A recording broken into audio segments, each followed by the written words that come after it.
90.3 WMSC Upper Montclair. I'm your host, Nicole Passero, and today is Tuesday, October 10th at 7:05 a.m. Welcome to the Morning Buzz. I am Nicole Passero, and join with me today, I have my co-host, Kate Martin. And today we'll be discussing a new strike that happened, a school pandemic's cost, and the history of WMSC, as well as a lot of other things, but stay tuned for that. Exactly. Stay tuned for that because we have lots of news updates coming up for you. Schools' pandemic spending increased tech companies. Tech companies by dozens wanted a chance to prove their software was what schools needed. An AP News of Public Records found many of the largest school systems spent tens of millions of dollars in pandemic money on software and services from tech companies such as licenses for apps, games, and tutoring websites. The full scope of spending is not known because the aid came with few reporting requirements. AP asked the nation's 30 largest school districts for contracts funded by federal pandemic aid. Schools have little to no evidence if the program is actually helping students. About half of the schools provided records illuminating an array of software and technology collectively called EdTech. In general, the pandemic sparked a boom for tech companies as schools went online. Revenue heavily increased and investors poured billions into startups. However, at the same time, new marketing technology made it easier for companies to get school officials' attention, according to Chris Ryan, a man who left a career in edtech to help districts use technology effectively. During the pandemic, many schools bought software to communicate with parents and teach students remotely.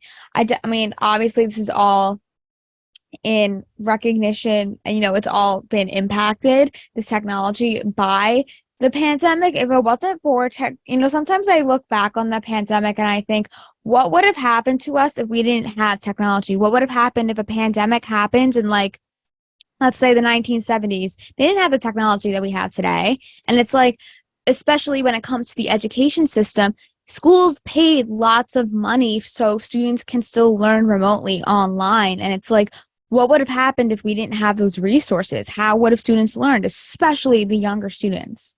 Like, that's my question. Moving on to that. But moving on to another story currently happening here, actually, in the Garden State, and also so close to us is right down the street. Literally right down the street is Montclair Film Festival. So even amid the ongoing actor strike, which keeps SAG-AFTRA members from promoting their films, the Montclair Film Festival still goes on. Over 9 days this month, the North Jersey Festival celebrates cinema with a slate of events and screenings that include some of the year's most talked about films.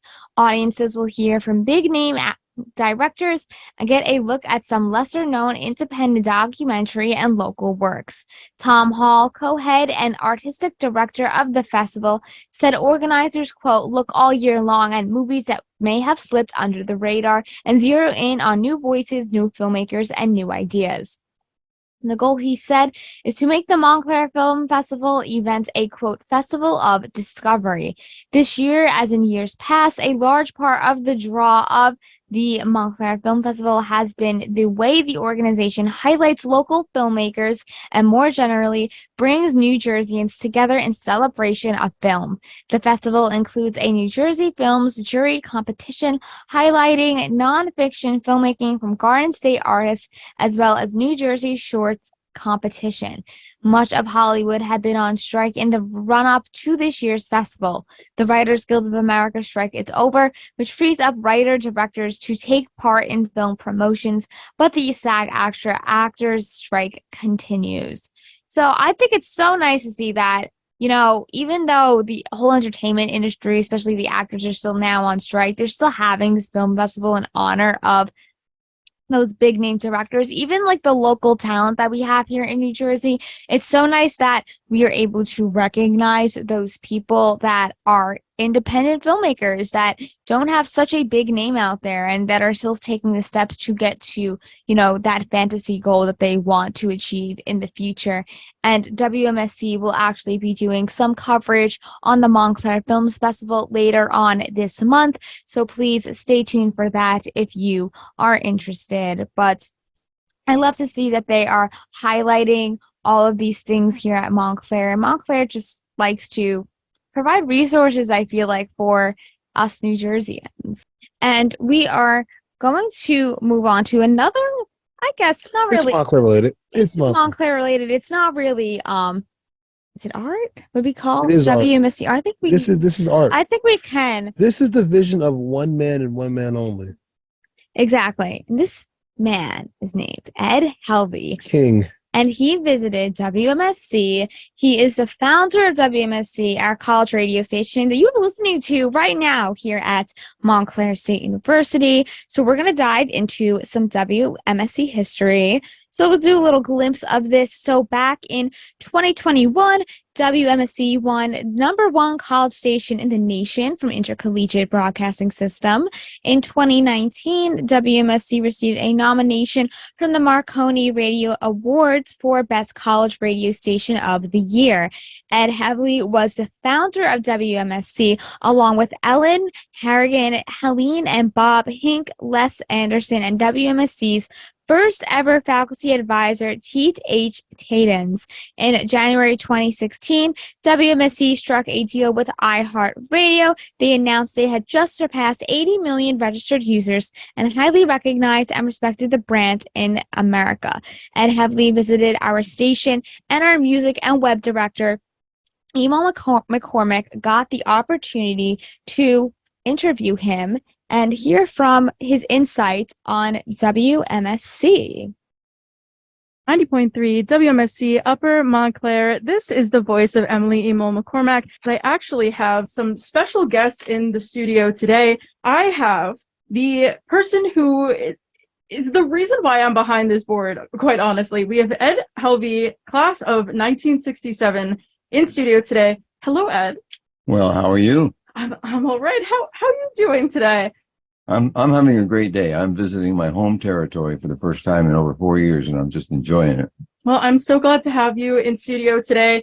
The second that I found out you were going to be walking through our station hall, I knew that I would love to have you on this show. So I'm just going to say, from the beginning, how did WMSC come about? What is your connection to the station?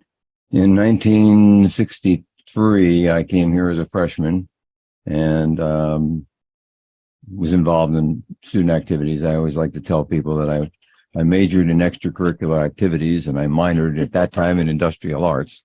Yeah. And so I ended up with the Audio Visual Center here and started doing live sound for the touring groups and all that sort of thing. And in my second year, my sophomore year, I was selected as the co-chairman for the campus carnival back in those days, which was the biggest fundraiser they had. And we had a gangbuster year, made more money than they had ever made before. And during that period of time, it dawned on me that when the students left this campus, because it was a commuter school, and by the way, it was not Montclair State University then, it was Montclair State College, and we had only 4,000 students at that time. But then when they left the college to go home, because it was a commuter school, they left their college life behind. And even though the Montclairian was here and all that, I kind of felt like they were missing something. So I came up with the idea of a radio station. And I started to pass the idea around, and I had a lot of opposition to it at that time because it was out of the, outside the envelope. And so and I also got to select the co-chairman for the for the next year's carnival. And so what I did was I kind of put a little bug in their ear, and I said, we're going to start this radio station, which we then had an organization by my junior year. And so we got all of the proceeds from the carnival the next year, and that was the seed money to get the station started. And by that time, I had the college president on our thing, and I had the student government on our side, and we actually got student funding after that. We were chartered as a student organization. And so by my senior year, we actually launched what was at that time an on-campus radio station, because we fought all over the place to get the FM license. Very difficult back then, still is. And so we launched it in my senior year. And, it was a carrier current, right? Yeah, carrier current. Although we did cover a little bit of the outside of the campus, which we weren't supposed to do, but we did anyway. And the college president lived down the other side of the street there, and he heard us. And I got called in one morning about a few things that occurred at the station the night before. Pardon? Oh, the Dirty Birdies. Oh, the Dirty Birdies were a big part of our station. Every one of them was a jock on the station. Mm-hmm. So, of course, we started the station at that time in the what we call the admin building, College Hall, and we were basically in the dungeon. We had 2 rooms down there, and that was the beginning. So, what I see here just is amazing. I mean, it's nothing like I had imagined back in those days. And we did get a station started, and a few years later, they got the FM license. So my dream came true. I mean, and you guys have been keeping it going. This has been the Morning Buzz here on 90.3 WMSC Upper Montclair. Thank you all for tuning in, and you can catch us tomorrow, same time, same place with the Wednesday crew. So stay tuned. I hope you have a great rest of your morning.